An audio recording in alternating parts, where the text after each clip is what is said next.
we hear time and time again, I've never had somebody be willing to help me without expecting something in return. And I get it. Everything has been transactional for so many people that it's hard for them to believe, no, I'm doing this simply because I know that where you've been, I may have been or could have been. Extraordinary people in our community, I would say, are Positively Milwaukee. I'm excited to have you join us. PozCast. When we talk about community building and being anchors in a community, I thought of Hope Street Ministries. So that's why, Ashley, I asked you to come on the PozCast. Ashley Thomas is the executive director. And girl, you didn't start out as the director now. You have a long history with Hope Street. Mm-hmm. Share. Yeah, so I actually started out at Hope Street as a volunteer. Kind of by accident. It was a place that I was actually supposed to stop and learn more about through my internship. And honestly, I just fell in love with it from like the moment I walked in. There was just this like overwhelming peace and sense of community. And I was just curious and I wanted to learn more. So I started showing up once a week. And from there, kept asking, like, what are other ways that I can support and be involved? And then eventually one day I was given the opportunity to join the team. And it's interesting because I learned about you through a girlfriend, mutual friend of ours, by attending the ladies' luncheon. And I still remember Miss Judy. Everybody does. Once you meet her, you don't forget her. You don't forget her. But what she shared about what Hope Street did, not only for her, but for others in being a safe space, really, I wanted to learn more about how you guys lean into those who come through your doors. Mm-hmm. Yeah, I think the greatest thing about Hope Street, the thing that I love the most, is that we're just willing to meet each person where they're at. And when you do that, you create this opportunity to, one, build like really authentic and genuine relationships. But you're also really able to actually discern and figure out like, how does this person actually need support with where they're at in life right now? For some people, it may be sobriety. For some people, it may be a safe place to live. For others, it's figuring out what does it look like to live in community. I think often many people are coming out of situations where they've been in isolation. And we like to say, like, when you're in isolation, like you're often like, it's easy to believe lies there. It's easy to become stuck and not really feel like there's any hope for what could be moving forward. And so one of the greatest things that we can offer people is just a safe place to be in community. And so Judy, I think everybody fights it at first. It's kind of like, is this for real? Like, do you actually care? Are you actually going to be there? And if people stick around long enough, they begin to see like it really becomes like a second family. And Hope Street is this apartment complex that's on the corner, but it has now grown, Shechem. Talk to me about why you decided to create Shechem and what Shechem has now been for the community. Yeah. So it really came out of kind of this, like, our desire as an organization is to grow alongside the people that we serve. And so if we're not constantly evolving and realizing, like, how do we better meet the needs of the people, then, like, we've become stagnant and we're, isolated on some level. And so really, honestly, in the beginning, Shechem kind of came out of this desire to have a gym. Much of my like jokingly, but for real background is in basketball. And just always saw like our youth in the alleyways and after school just kind of wandering. And I was like, where do our kids go? Like, what do they have to do after school? And so my first thought was just like, well, if we had a basketball court, then they would shoot hoops and then we could talk and we could get to know them. That is more than a basketball court now. But it is way more than that. And so that kind of like started the conversation. The building right next to us was vacant. We purchased that building from the city of Milwaukee for $1. And then our members actually like collected change, physical change, alongside some of our supporters. And we raised the $110,000 we needed to tear that down. And then from there, we did a major capital campaign to build what is now Shechem. So Shechem is our community center, and it has a gymnasium, so we get to shoot hoops. But we also have classroom and event spaces and a cafe and a rooftop courtyard. It's beautiful. And a resource center. And it really is just the safe haven for the community to come in. Kids can just be kids and have fun. But we also have life skills development and resources available for people to grow just like we've been offering in our housing. I think it really is a beacon in that neighborhood that draws people to find out even more about who and what Hope Street is. Yep. Yeah, for sure.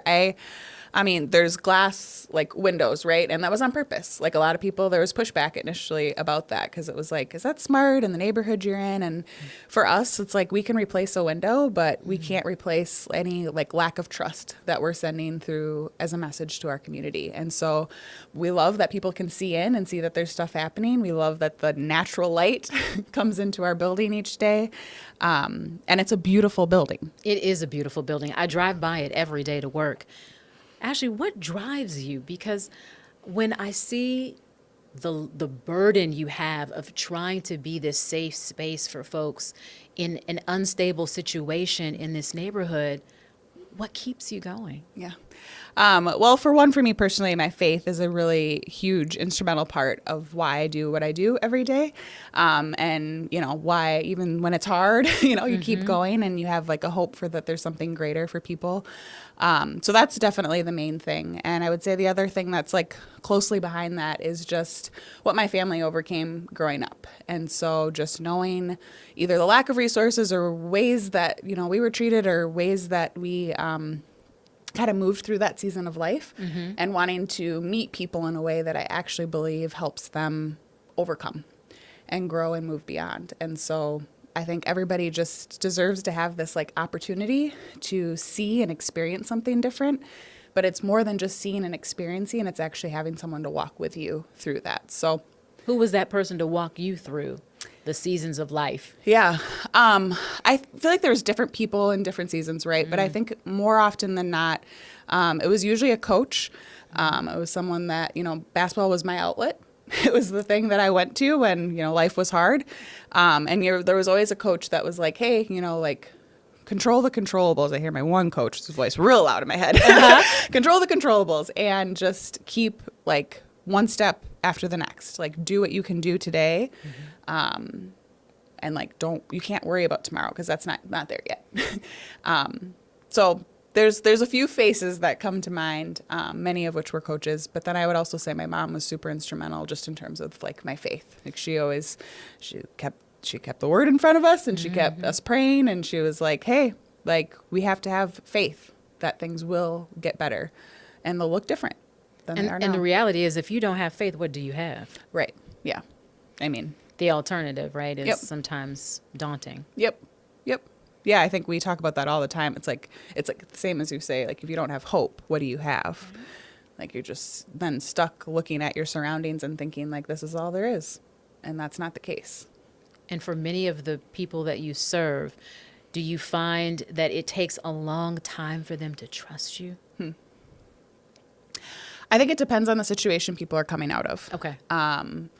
Initially, for a lot of women, there's that dynamic where it's like, I don't know if I can trust you, especially being I'll put it out there, like being a light-skinned woman.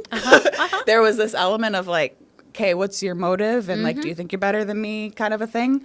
And so for a while I just had to like sit and be. Darn that colorism. I know. I was like, girl, it'll get us every time. I'm like, I'm here. I'm with you. Right. For you. So that was definitely a barrier in the beginning. And I think the other element of trust is just often people, we hear time and time again, I've never had somebody be willing to help me without expecting something in return. And so I get it. Everything has been transactional for so many people that it's hard for them to believe, no, I'm doing this simply because I know that where you've been, I may have been or could have been. Or could still. Or, you're right, could be. I think sometimes we look at it where it's like, well, I would never or I could never. And it's like, you don't actually know that. Like you could be one poor choice away or one, you just don't know. Like, do you share that a lot of times with your volunteers or with donors? All the time. Yeah. I think just and realizing it may even look different. Like the things that you feel like you can get yourself out of, but it still doesn't mean that addiction isn't going to hit your home. It doesn't even mean that someone in your family may not experience some sort of homelessness or time period of mental health or, it could be anybody. And so how you choose to enter in and walk with people and how you choose to see people speaks more about you really than the other in the individual. But I think what you touched on is empathy. And where do we learn empathy from? I mean, I think the best places you learn it is through life experience. What is it like to be in someone else's shoes, and not sympathy? Because I think sometimes people are like, oh, that's horrible. I feel so bad for you, or I can't imagine. It's like, well, you don't have to imagine. I had a professor once that said it so well. It was empathy is stepping into somebody else's reality while not losing your own. Woo! Girl, that's a word right there. And I just have clung to that. Because you can enter in and truly experience what it's like for somebody else without losing yourself or without attributing your own feelings onto somebody else. Because that may make you sad. It may make that person angry. Girl, that's a word. I don't know if you do sermons at Hope Street, but that's definitely a word. And then I think about, the only place you can really enter in and surrender is with the Lord. Yep. So I know that this is a faith-based organization. How much does that play a role in people having to participate? So we don't shy away from who we are and what we believe in. And we believe that's where true transformation takes place. But we open our doors to any and everyone that wants to walk through them. And so we offer Bible studies. We have prayer classes and those different things. Nothing's mandatory. Everybody has a choice on what they want to participate in. And staff will always most often ask, hey, before you walk out that door, can we pray with you? Or, talk about, we'll point back to Scripture because we know that that's where hope comes from. But we don't shy away from it, but it's not a prerequisite. And so we've had people of all different faith or not at all different life experiences, backgrounds. And I think the thing that most people experience when they come there is the peace trumps all things. It's kind of there's just this overwhelming peace, and they may not understand where it comes from. We know, but they get to experience it.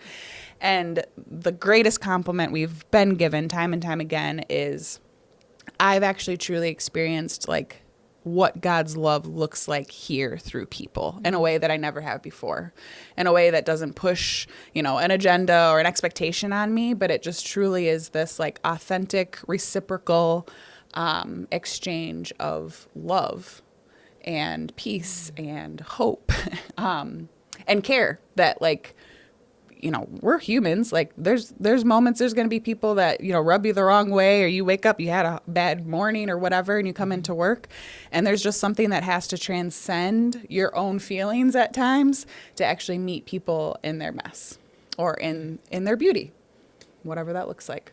So how can people give and see and feel the peace that you speak of at Hope Street if they want to volunteer or give? The number one thing that I say to people always is just show up. And when I say show up, I'm asking you to show up without an agenda. And that's hard because people look at, your time is valuable, which 100%, and we value people committing time. But if you're coming and your expectation is I want to touch or talk to 20 people and I want them to show up every week, and I was just talking to one of my teammates about this before I came in here, it's that's not realistic and that's not fair, and that may not actually do any good for anyone else. And so if you just are willing to just show up and be, who knows what the next step will be. And I joke about that a lot because I'm I showed up. I didn't think I wasn't coming for a job. And I for sure wasn't coming because I wanted to run the organization. That wasn't a goal. And yet just these things organically, naturally happened, and healing happened for me at Hope Street just through many of the relationships and time that I got to spend with people. We have this really beautiful quote when you walk inside of Shechem, and I'm going to paraphrase it and hopefully I'll get it pretty close to accurate. But it essentially says, if you have shown up here to help me, you're wasting our time. But if you have come because your well-being is wrapped up in mine, then let's get to work together. And I think that's the message that I would want anybody coming. Whether, if you want to volunteer and come clean an apartment, great. We need people to do that. If you want to come and teach a class, if you want to come and get to know kids and help with homework, or there's so many different ways. And a lot of them are relational. Let's just be honest. If you don't like people, don't come to Hope Street. But if you're good with just sitting and getting to know people and being known by people, this is reciprocity and relationship, right? then it's a really beautiful place where really beautiful things happen. Well, I hope more people will experience Hope Street and Shechem after hearing this. Yeah, thank you. Thank you. Is there someone in your community doing amazing work? An unsung hero, or someone just with an inspiring story to uplift us all? Well, I want to hear from you because I want to talk to them. Why don't you reach out to me with the email on the screen? And the next time you tune in, they may just be sitting next to me here on the PozCast.